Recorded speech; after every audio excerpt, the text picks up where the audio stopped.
What up? It's your boy Nick Incredible Man, and yes, I am back at it again. And this is New Amsterdam Season 4, Episode 10, discussion / review. Death is the rule. Life is the exception. And I gotta say, man, like that whole title-esque really fit the whole theme of this entire episode. So good on New Amsterdam for that. Let's talk about it. Yo, fight until you make it, yo, don't think it, no, just take it. Don't wait for someone to break it, take control, then don't just take it. Hey, you can make it happen, you just gotta take some action. Take the ship and be the captain. This episode, the title fit it perfectly, man. I don't know how else to describe it because there was actual death, then there was symbolic death going on throughout this entire episode. But before I talk about the death and stuff, let's talk about a couple of things first, man. One, I knew that's how it was going to play out with Lynn and Reynolds. I knew it. She feels some type of way because Floyd is staying there and Baptiste is not. So she doesn't really know if they could really continue to pursue the relationship because now it's a little bit convoluted because her husband, he's in on it, but he's not here at the same time. So that kind of feels weird for Lynn. And it's weird, man. A lot of crazy stuff is going on, but that doesn't even top the cake, man. Dude, at the end of the episode, she comes straight out and tells Reynolds that I'm glad you love complicated because he wasn't going to let go. For some reason, they got Reynolds just fawning over this lady, and he knows that there can't be a legitimate relationship because she's already married. But that's for another day. At the end of the episode, she tells Reynolds she's pregnant. Now, to be fair, I called that. I don't know if you guys remember, but I can't remember exactly what episode it was, but I called it. It was going to get real crazy and convoluted if she ever got pregnant. And she's pregnant. And more than likely, it's probably Reynolds. Guarantee you it's probably Reynolds' baby. And that's why she told him that, well, hey, I'm pregnant. So it's going to be a little, hey. Because I don't remember her, just spending all those nights with Dr. Baptiste. So more than likely, the baby is Reynolds. Now, we have to wait and see. But I guarantee you that it's his baby. 2, it's finally all out in the open that Bloom bribed O'Deary for Layla to get that resident spot. Now, Layla's pissed. She is all kinds of upset that Bloom had to do this for her. And rightfully so, man. I feel like it's very rightfully so. Now, I was giving Bloom the benefit of the doubt, and I was starting to think that, she wasn't using Layla as her new addiction. She was just so new to an official relationship and, in a good relationship. And after Layla found out the whole thing, she couldn't hide it anymore. She just came straight out and asked her. And now we know a specific amount, which is $90,000 to get her that slot. And Layla's all kind of upset. And we see Bloom this entire episode trying to get Layla back in her good graces. You know what I'm saying? Trying to get her to talk to her and understand why she did it. And then at the end of the episode, Bloom comes out and tells her why she done it. But then Layla just lays out all this stuff. You bought me a house. Well, you didn't buy me a house. You gave me somewhere to stay. You bought me clothes. You got me this job. All of this other stuff. And the one thing that she thought she got on her own, which was her resident spot, she didn't get it on her own.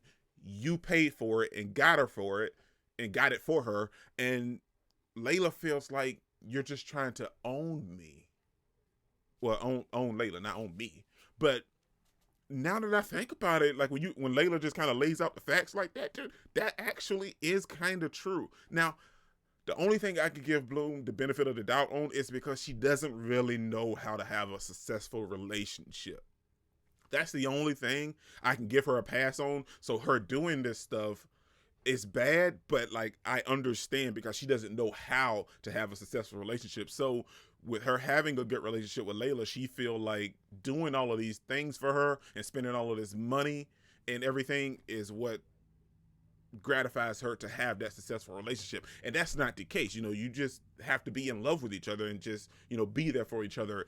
And I don't think Bloom never really understood what a good relationship is. Now, sure, she doesn't have any kind of witnesses, especially with her mom and everything. She doesn't really have a good foundation to start from, but her and Layla were starting to build a nice relationship, and she just kind of threw it all out the window when she tried to buy Layla, if you will. But those 2 things, let's push them to the side now because there's some difficult things, but this is the heart of the episode, man. That's the symbolic death and stuff that was going on. I was talking about that and the stuff with Max, because Max is feeling some type of way about New Amsterdam now because of the whole bacteria incident. It's very reminiscent of his sister, and it's very reminiscent of him kind of, I don't want to say dying, maybe cutting ties with New Amsterdam. That's the whole symbolic death parts of it. And this episode was heavy, man. Like, it wasn't super heavy, if you will, because, like I said, there was like 9 cold blues and a bunch of other people that ended up dying. There was the motorcycle incident guy and everything. Like, there was a lot of death in this episode. But this bacteria is just running rampant through this entire hospital, man. I didn't see it going this way, though, but I like the way that they kind of handled it and played it out, because Veronica's not here this episode, and I think we can all just give a round of applause for that. Veronica's not here. Oh, you are absolutely right.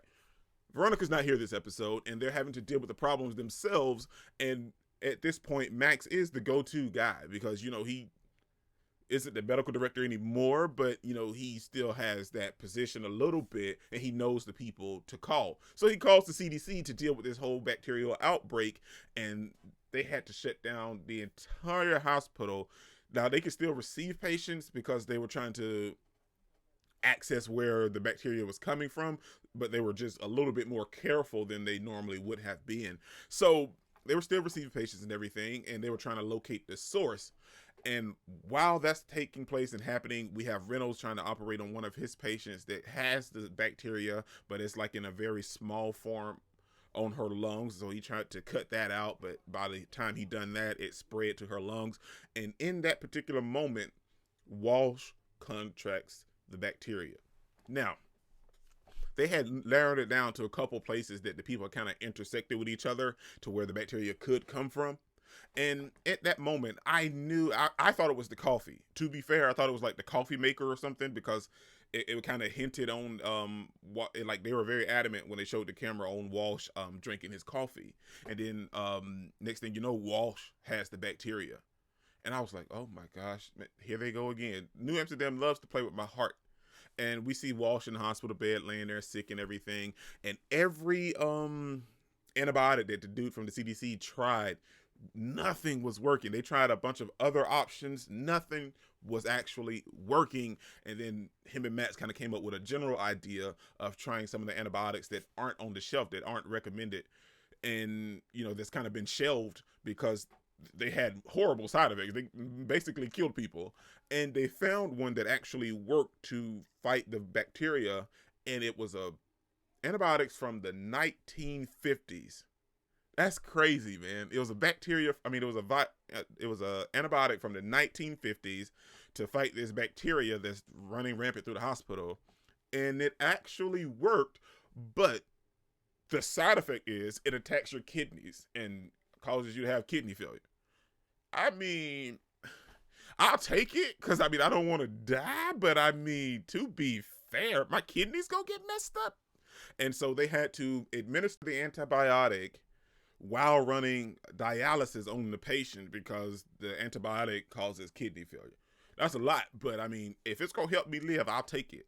And Walsh decided to be the human test subject, and I gotta give big ups to, man, like that whole little scene that they were shooting, showing Walsh, you know, like him kind of, you know, passing out, them having to keep it going, like that was heartbreaking, man. I didn't want Walsh to die, to be fair. You know, he doesn't get a lot of screen time, but when Walsh gets screen time, you know, I love Walsh, man. Walsh kind of just lays it straight on the line. He's like, well, I'm looking for it. Like, I love Walsh. He's that comedic character that we get in the ED, and he's definitely going to be relevant a lot now since Casey isn't there anymore.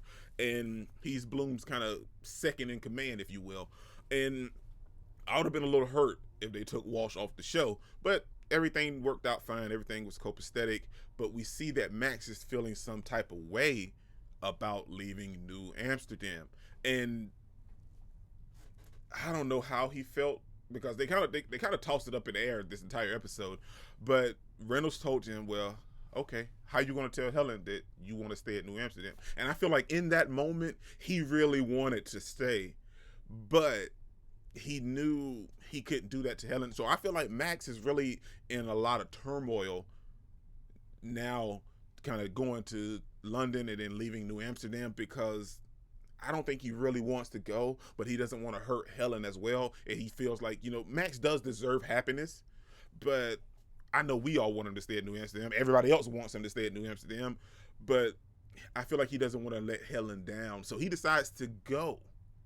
And I feel like that was a huge step because he kept looking back at the building as the episode was going off. But I mean, he decided to leave and go with her anyway, man. So I knew that he was going to go because I remember you guys telling me that, they're going to show a couple episodes of him in London with Helen and him being kind of a fish out of water. So I'm excited to see how they're going to play that. But I still didn't want him to go, man. Iggy is meeting with the parents of one of his patients that died from the bacteria. And the parents, I don't think they could take it, man, because Iggy told them that their son was actually dead, but their son played so many pranks, so they didn't believe anything Iggy was saying. They was like, okay, well, I don't know if you in on it or what, but I don't believe nothing you saying at all, Doc, okay? So just bring our son out here so we can see him and everything. So Iggy took him to the morgue, and they didn't believe it at all, even going into the morgue until Iggy pulled back the sheet and showed them, that he was actually not on the table.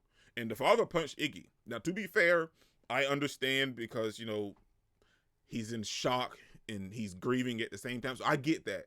But don't be putting he wouldn't have hit me. I put it like that. He wouldn't have hit me. I understand you angry and upset, but you ain't got to hit me because, to be fair, Iggy tried to tell them multiple times, but they just didn't want to hear it because they're so used to their son playing pranks. And basically, I feel like it was a little bit more of a denial than anything, but they didn't want to believe it until they actually saw it with their own eyes.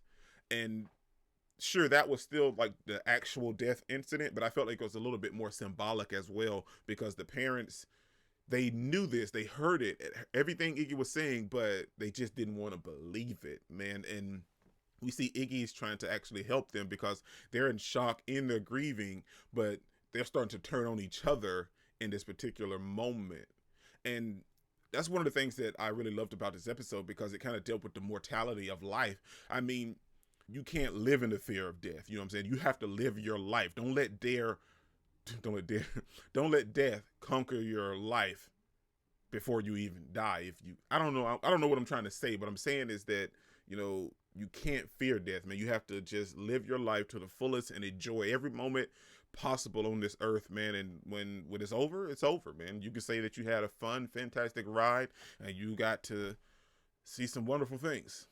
But overall, man, this really kind of touched me on that emotional level, man. I mean, because a lot of people tend to kind of just ignore death, but you can't because it's an everyday thing.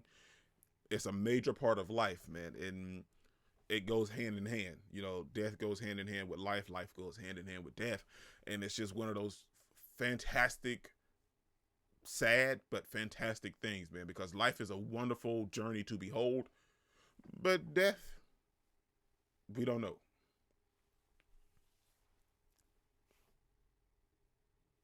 You can't live your life in fear of death. It's the basic. You can't live your life in the fear of death. Is basically what I'm trying to say, man. So just enjoy life every day to the fullest extent, man. And when it happens, it happens. This is your boy Incredible, man. Don't forget to smash the like button until you can't smash any more. Comment down below, and I'll be sure to respond to each and every one of them and subscribe, but only if you really want to, man. Peace out. I cannot complain because today, I'm doing my thing.